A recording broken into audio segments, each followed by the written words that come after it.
اول از همه که سلام. دوما که من یک زیرمانم. اصلا چرا دارم اینا میرم؟ من چی بلدم میگم بدون هیچ آمادگی اومدم سر ویدیو.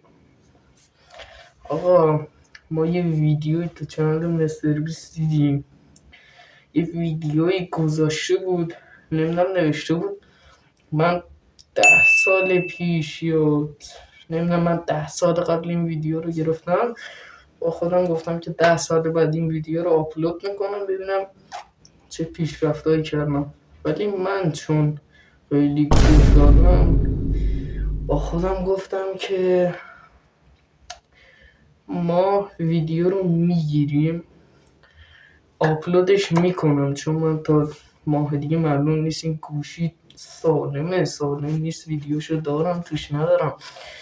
دوم اینکه گفتیم آره دیگه اینو آپلود کنیم، بعد وقتی که یک کوچولو پیشرفت کردیم یا ببین دو تا اتفاق ممکنه بیفته، یا بمیرم یا چنلم سوچیه، نمیدونم دیگه. حالا یکی از اینا قرار اتفاق بیفته که خدا کنه نیفته. یکی از اون چنلم یه اینجا سیک زدن رفت که نمیدونم چی شد، اصلا یا رمزش عوض شد و یه اتفاقی افتاد.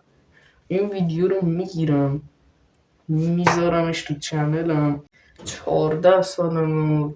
آره دیگه قیافم هم که قطعا نشون نمیدم چون قیافم شبیه آره دیگه خلاصه همچین جوری. فعلا که خدا پشتمونه، احتمالا که نه، دمش هم گرم پشتمون بوده. 134 تایی شدیم.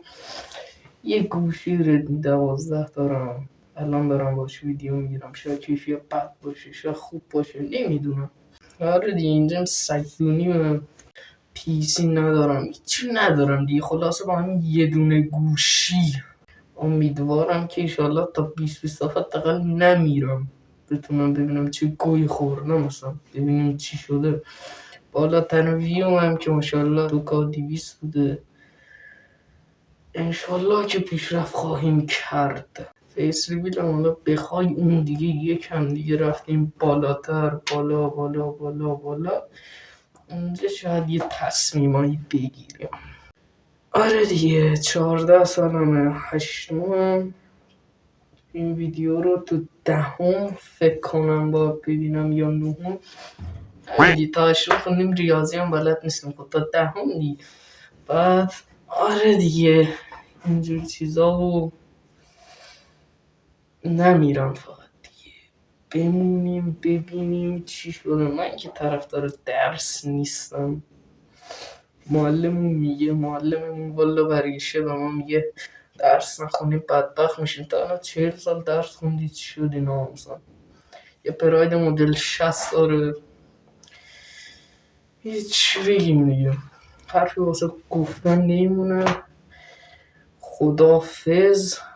این خدافز کس خود، این خدافز تا سال 2027 یا یکا شدیم. و بسم الله الرحمن الرحیم. چی کس می ناسه دیگه کار نریم، ما بریم. خدا نگهتا اینو در نمیارم. بیا من رفتم دیگه، خدا سلام. انشالله götüme bakma Robert.